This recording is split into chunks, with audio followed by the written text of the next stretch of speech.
The Quran speaks about the water cycle in great detail. Who could have mentioned this in the Quran 14 years ago? No reply? Don't worry, continue. The Quran speaks about geology. The geologists say that the radius of the earth is 3,750 miles. The deeper layers are hot and fluid. The upper layer is a thin crust, hardly 1 to 20 miles in thickness. And there are high possibilities it will shake. It is due to the folding phenomena which gives rise to mountain ranges which prevents the earth from shaking. Allah mentioned this in the Quran. It's mentioned in the Quran. In Surah Naba, chapter number 78, verse number 7 as well as 8, Allah says, Wal Jibal Autada. We have made the earth as an expanse and the mountains as pegs, which science has agreed today. A similar message is mentioned in Surah Anbiya, chapter 21, verse number 31, that we have placed on the earth mountains standing firm, lest it would shake with you.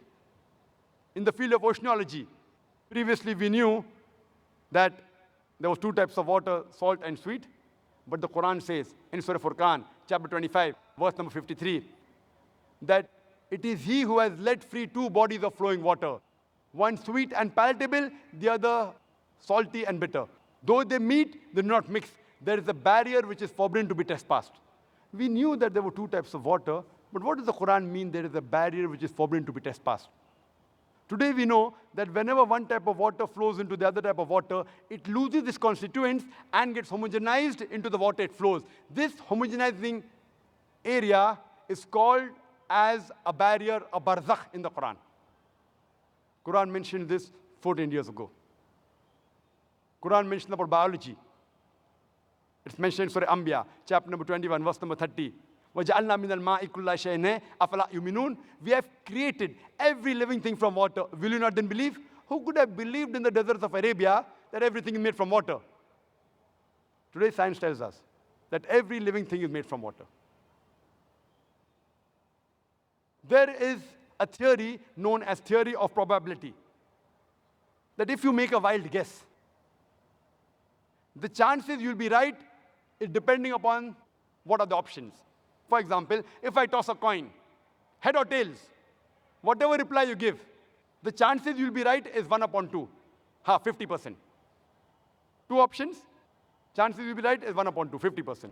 If I toss a coin twice, the chances I'll be right both the times is 1 upon 2 into 1 upon 2, it is 1 upon 4, it is 25%.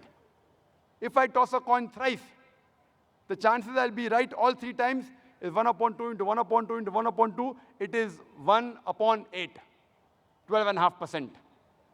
If I throw a dice, the dice has got 6 sides. The chances if I make a wild guess it will be right is 1 upon 6. Now, if you apply this theory of probability, that someone made a wild guess, for example, what is the shape of the earth? You can think of 10 things. Flat, square, rectangle, triangular, hexagonal, on and on, maybe spherical. The chances if you make a wild guess it is spherical, it will be right is 1 upon 10. If you ask a person, the light of the moon, is it its own light or reflected light? If he makes a wild guess, chances he'll be right is 1 upon 2. The chances that both are right, the shape of the earth and the light of the moon is not its own light, is 1 upon 10 into 1 upon 2 is 1 upon 20. That is 5%. All living creatures made of what? You can think of 1,000 things. Sand, iron, tin, wood, on and on, maybe even water. Chances you make a wild guess and one is right is 1 upon 1,000. Chances all three are correct. Shape of the earth is spherical. Light of the moon is reflected. Everything made from water is 1 upon 10 into 1 upon 2 into 1 upon 1,000. Is 1 upon 20,000. Is 0.005%. Only in 3 scientific facts, it's 0.005%. I've already mentioned several. And if you read my book, there are hundreds. There are many things. Quran speaks about botany. In Surah Ra'd, chapter number 13, verse number 3, that all the fruits are created in pairs, in sexes male and female. Quran says in Surah Taha, chapter number 20, verse 53, that the plants are made in sexes male and female, which you came to know recently. In the field of zoology, Quran says the animals and the birds live in community like the human beings. In Surah Anam, chapter number 6, verse number 38, which we came to know recently. Quran speaks about the bee, that it can find its path, which we came to know recently. In Surah Nahl, chapter number 16, verse number 60 and 69. The Quran says that the worker bee, the female bee, previously thought it was the male bee. Quran says in Surah Nahl, chapter number 16, verse number 69, that the worker bee, the female bee. Quran speaks about the lifestyle of the spider in Surah Ankabut, chapter 29, verse number 41. The Quran speaks about the lifestyle of the ant in Surah Namal, chapter number 27, verse number 17 and 18, which we have come to know recently.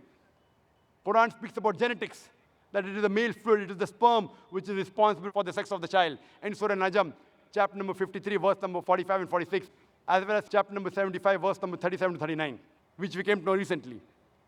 Quran speaks about embryology, that all the human beings are made from alaqa, a leech-like substance, something which clings. In Surah Alaq, Surah Iqra, chapter 96, verse number 2, which we came to know recently. Quran speaks about the various embryological stages, alaqa, mudga, izama, lahem. In Surah Mu'minun, chapter number 23, verse number 12 to 14, which we have come to know recently. There are various scientific facts mentioned in the Quran. I'll just mention two more. There are people who say that after we human beings die, and after we are buried, and our bones are disintegrated, how will Allah subhanahu wa ta'ala be able to reconstruct the bone on the day of judgment? So Allah says, it's mentioned in the Quran, chapter number 75, verse number 3 and 4, that when they say that how will Allah be able to reconstruct the bones on the day of judgment, tell them, Allah can not only reconstruct the bones, He can even reconstruct in perfect order the very tips of your fingers. What does Allah mean by saying He can not only reconstruct your bones, He can even reconstruct in perfect order the very tips of your fingers? It was in 1880 that Sir Francis Galt, he discovered the fingerprinting method and said that no two fingerprints, even in a million human beings, are identical. Today, the police, the CID, the FBI, the CIA, they use the fingerprinting method to identify the criminal. Quran speaks about the fingerprinting method 1400 years ago, and we discovered in 1880. Who could have mentioned this? I would like to mention one more thing before I end the scientific facts, is that there was a scientist by the name of Professor Tagra Tagashawn. Professor Tagra Tagashawn hails from Thailand, and he was doing a great deal of research in the pain receptors. Previously, we human beings, we thought, and the doctors thought, that only the brain was responsible for the feeling of pain. Today, we come to know that there are certain receptors in the skin which are also responsible for the feeling of pain. That's the reason when a person of burn injury comes to a doctor, the doctor takes a pin and pricks it in the area of burn. If the patient feels pain, the doctor is happy. The pain receptors are intact. If the patient does not feel pain, the doctor is sad. The pain receptors have been destroyed.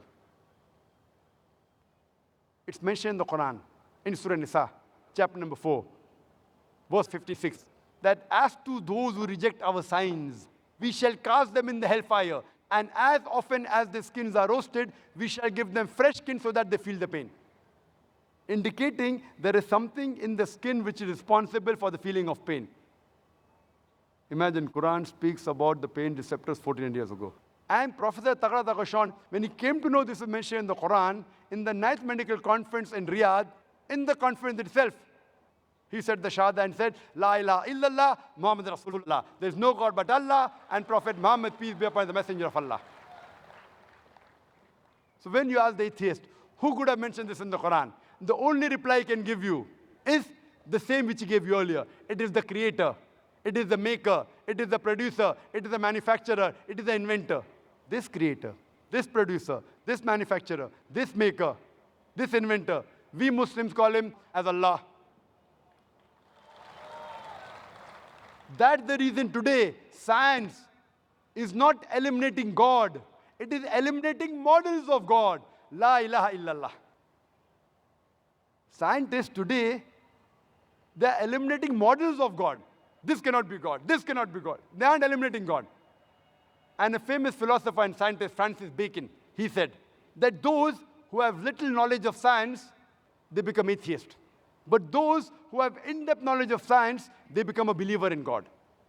I would like to end my talk with the quotation of the Quran from Surah Fussilat, chapter 41, verse number 53, which says, سَنُورِيهِمْ آيَاتِنَا فِي الْآفَاقِ وَفِي أَنفُسِهِمْ حَتَّى يَتَبَيَّنَ لَهُمْ أَنَّهُ الْحَقُّ أَوَلَمْ يَكْفِ بِرَبِّكَ أَنَّهُ عَلَى كُلِّ شَيْءٍ شَهِيدٌ. That soon we shall show them our signs into the furthest regions of the horizons and into their souls, until it is clear to them that this is the truth. وَآخِرُ دَعْوَانَا الْحَمْدُ لِلَّهِ رَبِّ الْعَالَمِينَ.